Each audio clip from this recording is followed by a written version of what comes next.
لوگ مولوی صاحب کو بغور دیکھے جا رہے تھے کہ آج مولوی صاحب کو آخر ہوا کیا ہے۔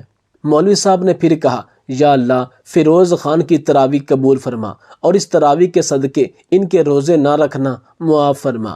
اس طرح جن لوگوں کو فیروز صاحب کے اس عمل کا نہیں پتہ تھا ان کو بھی معلوم ہو گیا۔ ایک اور آمین میں کمی ہوئی، یا اللہ رانا انور صاحب کو گلے کے کینسر سے محفوظ رکھ، جو لوگوں کی گائے بھینسوں کو آٹے میں سوئیاں کھلاتا ہے اور بھوکے پیاسے جانور تڑپ تڑپ کر مر جاتے ہیں۔ ایک اور آمین کی کمی ہو گئی، یا اللہ لیاقت چودھری کو مثانے کے کینسر سے نجات عطا فرما، جو ہر اس گائے بھینس کے چھری سے تھن کاٹ دیتا ہے جو غلطی سے اس کی فصل میں چلی جائے۔ یا اللہ اس کے اس عمل کو بھی معاف فرما۔ جب ایک دفعہ تو اس نے ایک بیوہ کی بھینس کے تھن کاٹ ڈالے جو اس کے بچوں کو پالنے کا واحد سہارا تھا۔ بیوہ نے اپنی بھینس کسائی کو فروخت کر دی۔ کسائی نے بھینس کو ذبح کیا مگر اس کا گوشت کوئی نہیں خرید پا رہا تھا۔ چند دن بعد چودھری لیاقت کے بیٹے کی شادی ہوئی تو کسائی نے ان کو سستے داموں گوشت فروخت کر دیا۔ دعوت پر بلائے مہمانوں نے جب گوشت کھایا تو سب لوگوں کی طبیعت بگڑ گئی اور چودھری کی بیوی جان سے ہاتھ دھو بیٹھی۔ مولوی صاحب کے یہ الفاظ سنتے ہی چودھری صاحب بھی میدان چھوڑ گئے اور مسجد میں سناٹا چھا گیا۔ مولوی صاحب نے آخر میں پھر کہا، یا اللہ ان سب گناہ گاروں کی روٹی کھا کھا کر جو مجھ ناچیز سے جو گناہ ہو چکے ہیں وہ بھی معاف فرما، سب کی طرف سے مجھ اکیلے کی آمین۔ یوں مولوی صاحب نے دعا کو متوازن کیا اور ثابت کیا کہ جیسی روح ویسے ہی فرشتے۔ دوسروں کے عیبوں پر پردہ ڈالنا چاہیے جیسا کہ اللہ تعالیٰ نے ہمارے گناہوں پر پردہ ڈال رکھا ہے۔ جو انسان دوسروں کے غم میں اپنی خوشی کا اظہار کرتا ہے وہ زندگی میں کبھی سکون حاصل نہیں کر پائے گا۔ کوشش کریں کہ لوگوں میں آسانیاں تقسیم کریں تاکہ اللہ تعالیٰ آپ کے معاملات میں بھی آسانیاں پیدا کر دے۔ مولانا طارق جمیل صاحب کہتے ہیں کہ میرے کسی بیان کو سن کر ایک بہن کہنے لگی، آپ کہتے ہیں کہ شوہر جو کہتا رہے اللہ کی رضا کی خاطر خاموشی سے سنو۔ میں اپنے خاوند کی ہر بدتمیزی اور گالیوں کو مکمل خاموشی سے برداشت کرتی ہوں، لیکن مجھ سے میری ماں پر گالی برداشت نہیں ہوتی۔ یہ میرے بس میں نہیں ہے۔ میری ماں کو اس دنیا سے گئے 5 سال ہو گئے اور میرے شوہر میرے سامنے میری ماں کو طوائف کہتے ہیں۔ میرا کلیجہ پھٹ جاتا ہے۔ 8 مہینے پہلے ماں کو اس لفظ کہنے پر شوہر سے بدتمیزی کی۔ آج 8 مہینے بعد بھی شوہر نے مجھ سے بات چیت بند کر رکھی ہے۔ کیا اسلامی احکامات صرف عورتوں کے لیے ہیں کہ وہ خاموش رہو، درگزر کرو، برداشت کرو؟ فرشتوں کی لعنتیں ہوں گی۔ شوہر سے کوئی پوچھ گچھ نہیں ہوگی کیا؟ سارے عذاب صرف بیویوں کے لیے ہیں؟ واللہ بہن کی ان باتوں نے میری آنکھیں نم کر ڈالی۔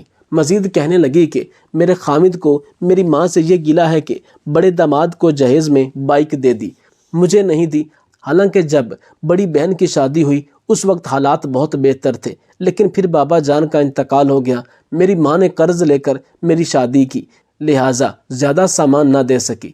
آپ کی تحریر کے اندر لکھا تھا کہ ایک شوہر سب کچھ برداشت کر سکتا ہے لیکن بیوی کی اونچی آواز شوہر سے برداشت نہیں ہو پاتی، اور دوسری طرف یہ بھی حقیقت ہے کہ ایک بیوی سب باتیں برداشت کر سکتی ہے لیکن اس کے گھر والوں کو برا بھلا کہنا یہ اس کی برداشت سے باہر ہے۔ بالخصوص ماں اور باپ کو۔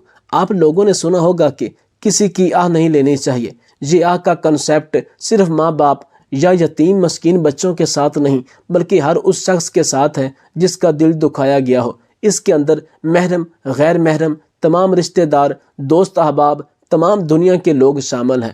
جی یہ فلاں شخص نمازی ہے، جواب ملے گا منہ پر مارو اس کی نمازیں۔ جی یہ حاجی صاحب ہے، یہ روزے دار ہے، یہ تہجد گزار ہے، مگر سارے اعمال کالے کپڑے میں لپیٹ کر منہ پر مار دیے جائیں گے۔ جواب ملے گا کہ پہلے اس شخص سے معافی لے کر آئے جس کا دنیا میں تم نے دل دکھایا تھا، جو آنکھ دنیا میں تمہاری وجہ سے روئی تھی۔ ذرا ایک بار سوچ لیں کہ اگر بیوی نے وہاں معاف کرنے سے انکار کر دیا تو ہمارا کیا ہوگا؟ وہ اپنا گھر چھوڑ کر آئی، صبح کا ناشتہ، دوپہر کا کھانا، رات کا کھانا اس کی ذمہ داری، کپڑے دھونا، استری کرنا اس کی ذمہ داری، گھر کی صفائی، جھاڑو پونچھا لگانا اس کی ذمہ داری، بچے سنبھالنا، بچوں کی پرورش اس کی ذمہ داری، ساس کا یہ کام، سسر کا وہ کام کرے، حالانکہ کچھ بھی اس کے ذمہ نہیں۔ مجھے چھوڑیں، آپ کی کیا رائے ہے اس بارے میں؟ دنیا کے کسی بڑے عالم سے پوچھ لیں کہ ان میں کوئی کام اس کے ذمہ نہیں سوائے بچوں کی پرورش کے۔ وہ انکار کر دے تو اس پر کوئی گناہ نہیں، لیکن وہ سب کرتی ہے۔ اس کے باوجود اسے گالیوں سے نوازنا، اس کے گھر والوں کو گالیاں دینا، سب کے سامنے اس کی تذلیل کرنا کہاں کی عقل مندی ہے؟ اسے گالیاں نہ دو، بدسلوکی نہ کرو، اسے سینے سے لگاؤ، تم اللہ کے بندے ہو، وہ بھی اللہ ہی کی بندی ہے اور اللہ سب دیکھ رہا ہے۔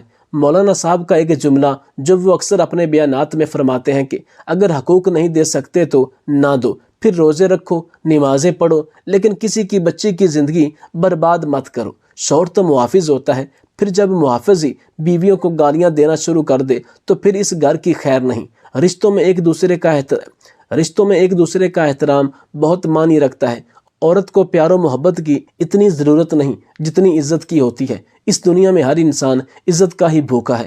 اگر آپ کسی کو سونے کے برتنوں میں کھانا دیں اور اسے سونے کے چمچ میں دنیا کی قیمتی سے قیمتی چیز کھلائیں پلائیں، لیکن اگر آپ اس کی عزت نہیں کرتے تو یہ سب بے معنی ہے۔